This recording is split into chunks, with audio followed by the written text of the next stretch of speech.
tal? Bienvenidos una vez más a Entredichos, que usted puede ver todos los martes a las 23 horas aquí en el financiero Bloomberg TV. Y hoy tenemos por invitado a Eduardo Guerrero. Se trata del director fundador de la consultora Lantia, un hombre especializado en crimen organizado, seguridad y un hombre que tiene licenciatura, maestría y doctorado en administración pública y ciencia política. Pero sobre todo, la razón por la cual me he permitido invitarlo es para hablar del asunto de la seguridad y de la criminalidad aquí en el país. Bienvenido, Eduardo. A ti, René, qué gusto. Ha habido acontecimientos recientes importantes, pero yo quisiera hablar un poco contigo de los asuntos estructurales, más que los coyunturales. Es decir, me llama poderosamente la atención cómo incluso se dice que han bajado los homicidios, pero hay la impresión, a lo mejor es mera percepción, de que ha aumentado la actividad criminal y la violencia criminal. ¿Es así esto? Mira, yo lo que te diría es que los homicidios, la línea, digamos, de homicidios ha permanecido inalterada, pero el gobierno, de pronto, hay un trimestre donde las cosas mejoran, inmediatamente, pues gritan victoria, ¿no? Pero esto es muy dinámico y muy inestable. Entonces, pues ya si en enero, febrero y marzo de este año tuvimos un bajón importante de homicidios, ya para abril y mayo hubo un repunte. Entonces, eso que aparentemente se había ganado en el primer trimestre parece que lo vamos a perder en este segundo trimestre del año. De manera que, pues yo te diría que sigue el mismo nivel de homicidios que dejó Peña Nieto, esencialmente. Esos 3 años y medio del presidente, la verdad es que las cosas no han cambiado ni para bien ni para mal en materia de homicidios. Ahora, lamentablemente hemos tenido que tomar como indicador del grado de la actividad de la violencia criminal los homicidios, porque no se pueden ocultar estos, pero sin embargo pareciera ser que la diversificación y la actividad criminal se expande a muchos otros campos. ¿Tú ves que se ha expandido la actividad criminal y que ha aumentado esta? Así es. Fíjate que monitoreamos justamente en Lantia Intelligence la presencia de grupos criminales y también los enfrentamientos que hay entre los grupos. Ya, aun cuando es cierto, René, que ha habido una reducción en eventos de confrontación entre autoridad federal, sobre todo militares y criminales, con saldos de ejecuciones extrajudiciales como hubo el sexenio pasado, recordemos Changuato, recordemos Tlatlaya, y ese tipo de eventos sí han registrado una disminución importante. Yo lo que estoy observando es que ha habido este afán de no confrontarse con los grupos y de hacer que las fuerzas se replieguen territorialmente, ha propiciado que los grupos ahora pues estén más a sus anchas, digamos, en nuevas zonas que antes ellos no incursionaban, y eso también ha propiciado que pues esos nuevos territorios o espacios estén siendo peleados por varias células en algunos lugares, sobre todo zonas rurales o suburbanas, ¿no? Donde, por cierto, la extorsión también ha subido muchísimo, ¿no? Como sabemos, puede haber buenas noticias de que baje el homicidio en una zona, pero la mala noticia es que quien está gobernando es un monopolio criminal, es un solo grupo criminal, y eso aumenta terriblemente las tasas de extorsión. Y esa es la gran queja que hay en el sector rural con agricultores, con mineros, con ganaderos, pues que están durísimos con el cobro de cuota, y lo que está empezando a propiciar esto, a su vez, es el surgimiento de muchos grupos de autodefensa que ya habían disminuido al finales del sexenio pasado. Ahora tenemos otra subida de grupos de autodefensa que son financiados por estos empresarios rurales para defenderse del hostigamiento criminal y de la extorsión presencial. Y de la incapacidad del Estado. Ahora, sobre esa base, Eduardo, si en efecto el crimen ya le disputa el territorio al Estado mexicano, ya le disputa el monopolio del uso de la fuerza y le disputa el monopolio del cobro del tributo, ¿es exagerado hablar o no de un Estado fallido? Yo creo que no es exagerado en varias zonas del país, René. Esto no te lo hubiera respondido yo hace algunos años, pero yo sí ya veo una descomposición extrema, muy preocupante. No sé realmente cómo vamos a salir de esta en varios lugares. Va a tomar décadas, literalmente, arreglar las cosas en lugares de Guerrero, de Michoacán, incluso Guanajuato, donde las cosas están terriblemente mal y ya es un problema crónico. Y fíjate que si a eso que mencionas tú añadimos el hecho de que hay una nueva, digamos, ¿cómo llamarle?, lance del crimen organizado en los procesos electorales locales, sobre todo para alcaldías, pues la cosa se pone todavía más preocupante, ¿no? De ese tema te voy a preguntar un poquito más adelante, pero que antes quería preguntarte, ¿cómo es posible que de pronto sea por presión social o por presión diplomática o por presión política, el Estado da muestra de fuerza e inteligencia y procede? Pero no es esa la conducta generalizada. ¿Qué clase de Estado es ese que de pronto tiene capacidad de reacción y a veces no tiene capacidad de reacción? Mira, es un Estado en donde varios de sus partes tienen tremendo miedo, se sienten en gran desventaja frente al crimen organizado y literalmente tienen miedo por su propia integridad física y la de su familia, muchos funcionarios, muchos políticos. Y por otro lado, René, tenemos un problema de colusión de los funcionarios en los tres niveles de gobierno con los criminales, que cuando uno acerca la lupa realmente asusta. Realmente he estado yo en los últimos 2 años viendo que muchos grupos políticos en varios estados del país están invariablemente apadrinados por una pequeña célula criminal que les financia campañas y van juntos haciéndose favores mutuamente. Y eso también es terrible, ¿no? Podemos ver el caso de Tamaulipas, pero podemos ver también el caso de Quintana Roo y podemos ver a los exgobernadores y podemos ver a grupos políticos locales cómo tienen una relación simbiótica con los grupos criminales. Hay un filósofo político alemán, Hans Magnus Enzensberger, que para él es inexorable el vínculo política y delito. ¿Tú ves que somos ejemplo de ese vínculo, de esa fusión inexorable? Sí, yo creo que Enzensberger está pensando en las mafias italianas sobre todo. Y en ese fenómeno mafioso, indudablemente hay una colaboración muy estrecha, muy íntima entre la autoridad política y el grupo criminal y la cúpula criminal. Ahora, déjame tratar de colocar en números esto. Tú dices que hay un sector de funcionarios que actúan con temor ante el crimen. ¿De qué dimensión es el ejército, los ejércitos criminales que hay en el país, en número? ¿Hay una idea?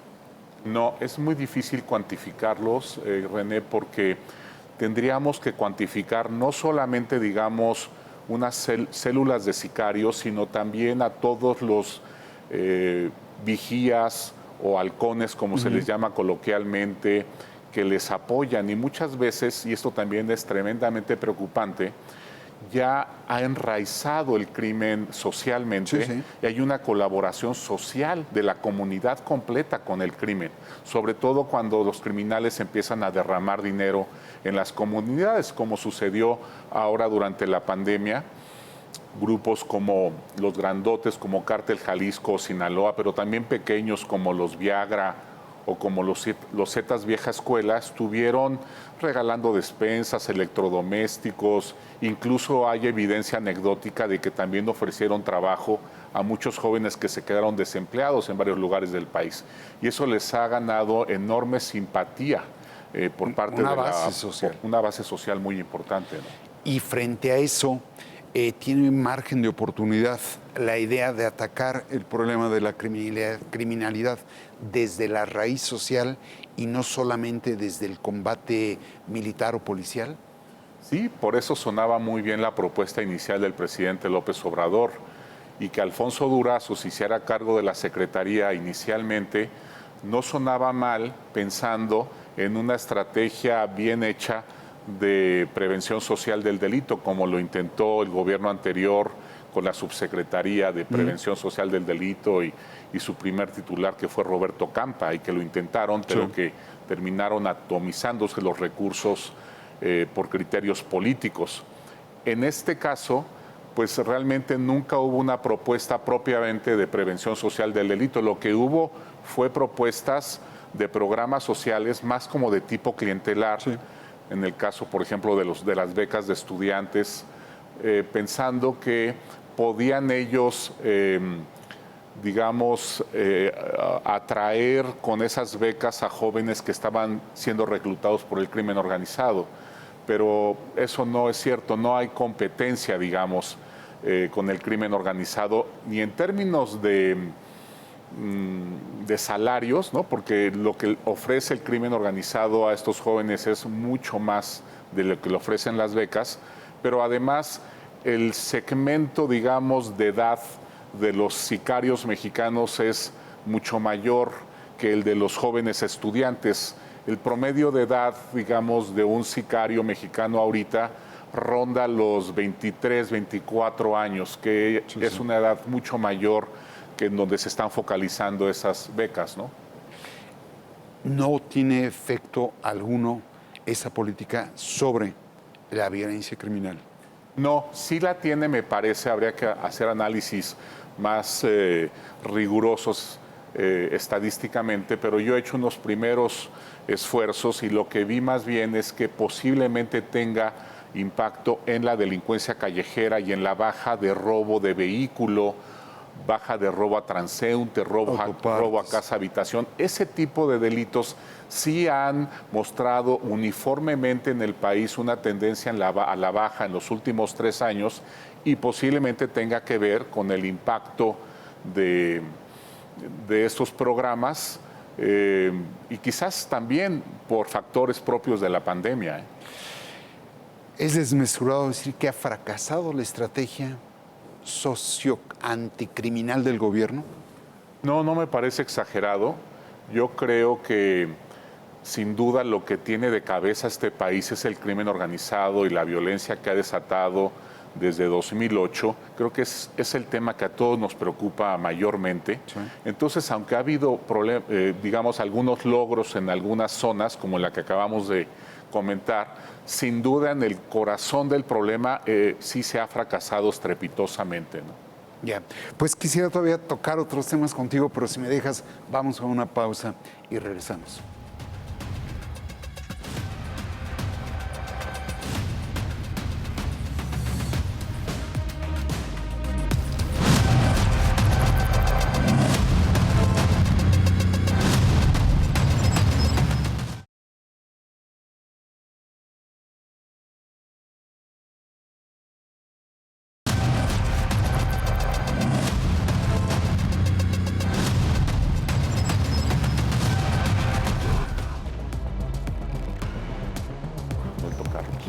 Pues estamos ya de vuelta.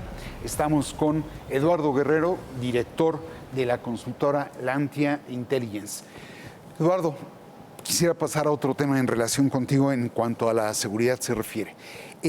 La integración o reconversión de la Policía Federal data del 98. Fue el gobierno de Ernesto Zedillo, fue el entonces secretario Francisco Labastida quien la reestructura, la moderniza.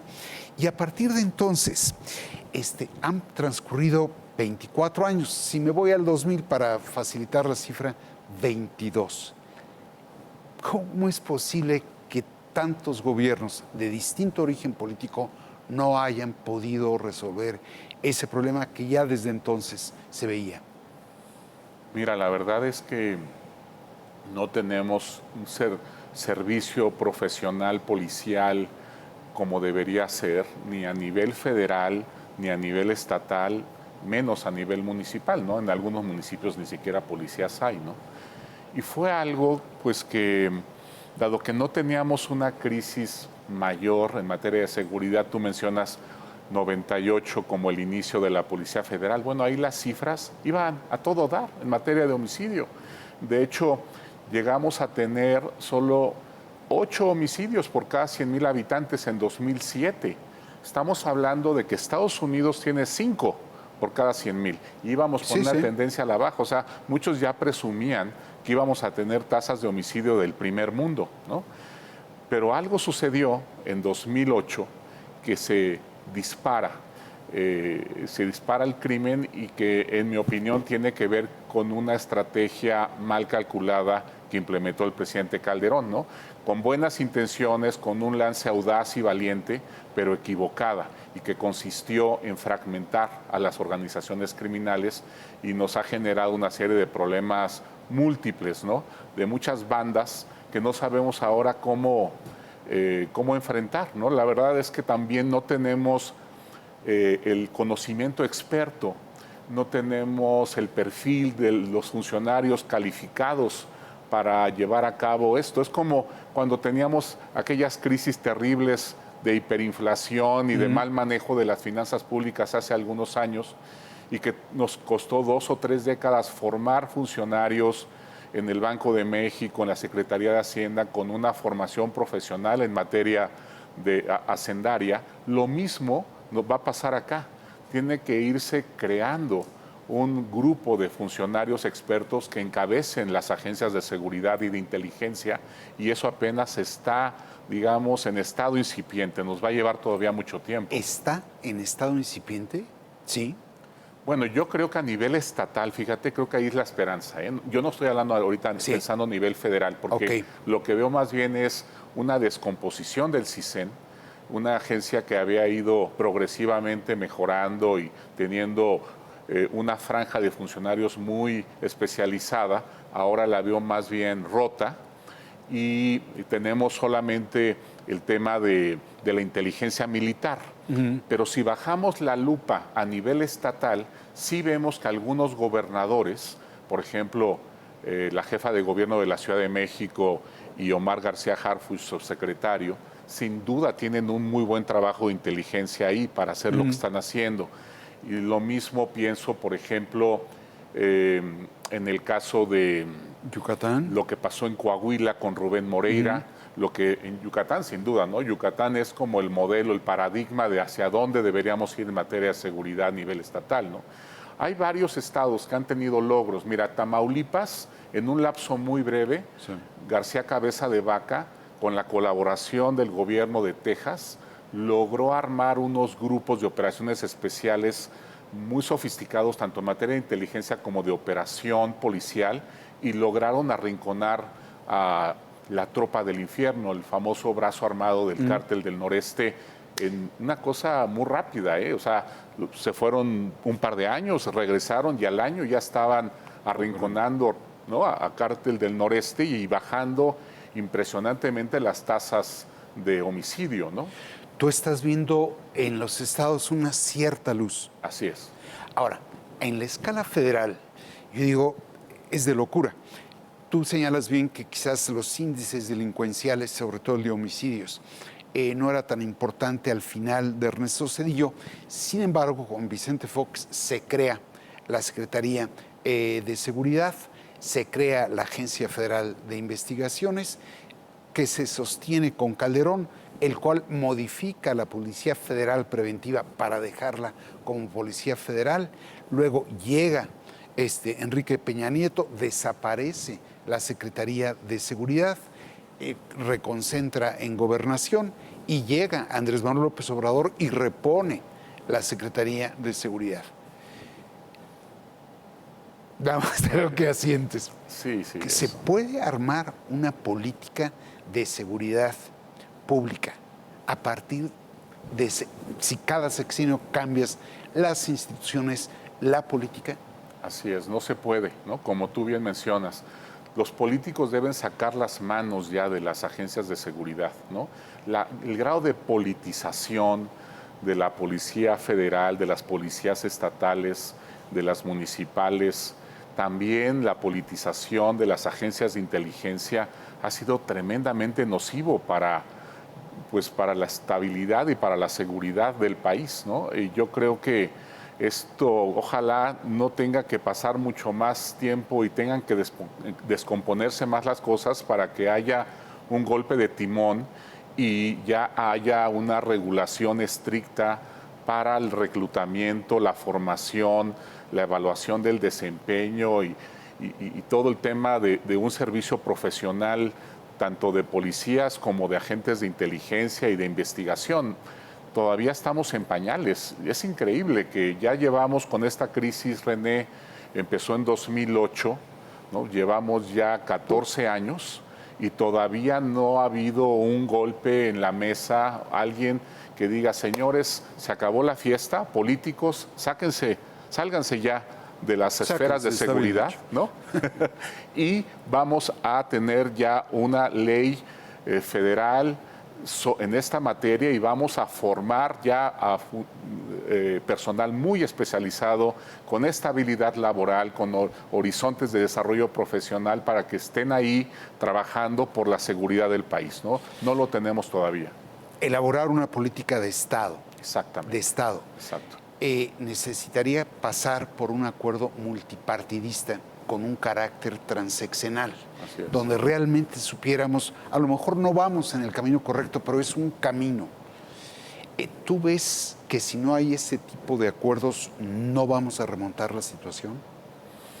Sí, creo que ha habido ahí como un manejo político muy errático desde Calderón.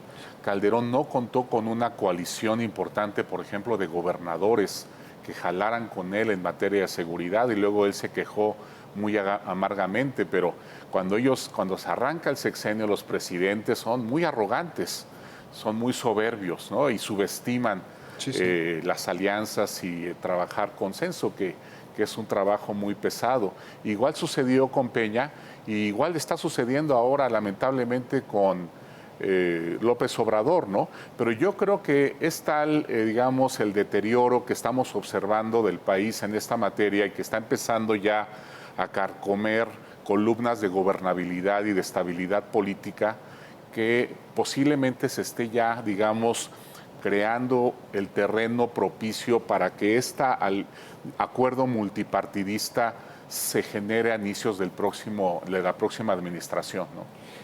¿Es factible eso? Yo creo que sí. Ahora, suponiendo, colocados en la utopía de que los partidos se pusieran de acuerdo, hubiera la decisión de que no importa qué gobierno llegue al poder, administra una política ya establecida en vez de estarla creando y recreando, apareciendo y desapareciendo sexenio tras sexenio. ¿Cuánto tiempo le tomaría al país recuperar la paz con justicia, con libertad, seguridad? Mira, yo creo que en aquellos estados que tienen una economía local importante, ¿no? Digamos, estados así como Jalisco, como Nuevo León, como Baja California, donde hay mucho dinero y donde hay una clase empresarial pujante, yo creo que podría llevar un lustro poner las cosas en su lugar y recuperar. 5 años. Así es. Yo creo que en lugares en donde hay un rezago social muy importante y donde los grupos criminales gozan de base social, como comentábamos, sí es algo que puede llevar un par de décadas. Un par de décadas. Así es, porque es un trabajo mucho más complejo, tienes que erosionar las bases de apoyo criminal, tienes que lanzar programas sociales que a veces son muy onerosos para el erario público y tendrías que hacerlo en muchas partes, ¿no? Por ejemplo, Calderón invirtió más de 2,000 millones de pesos para bajar la violencia en Ciudad Juárez con programas muy interesantes de carácter social. 2,000 millones de pesos solamente para Juárez en aquel momento. Imagínate si solamente fue para bajar, para moderar los niveles de violencia en Juárez, que se tuvo que gastar eso en un año, ¿cuánto habría que gastar para apagar focos que ahorita ya de manera crónica están prendidos, por ejemplo, en Guanajuato? Guanajuato, ¿no? Estaba pensando. Sí. Ahora, ha habido voces a raíz sobre todo del asesinato de los 2 misioneros jesuitas. Ha habido una serie de voces que instan a entrar a negociar con el crimen, que es una palabra maldita. políticamente es incorrecta, pero en muchos estados se ha llegado a negociar con el crimen. ¿Tú ves esas posibilidades? Yo creo que, mira, la idea de negociar algo es que uno cede y el otro cede, ¿no? Y hay como espacios de justamente de entrega de algo al otro. Yo creo que acá, más que negociar, la idea tiene que ser comunicar, tiene que haber una comunicación fluida con los grupos criminales y decirles hasta dónde pueden llegar y qué rayas ellos no pueden cruzar. Lo que ha faltado hasta ahorita, René, ha sido que el gobierno, las autoridades de México, ahora sí que pinten una línea y digan, señores, esto no lo pueden hacer, no pueden matar niños, no pueden matar mujeres, no pueden extorsionar o secuestrar o levantar gente en esta zona, porque si lo hacen, voy a enfocar todas mis capacidades para sacarlos del mercado criminal, los voy a quebrar también económicamente y si puedo los voy a meter a la cárcel.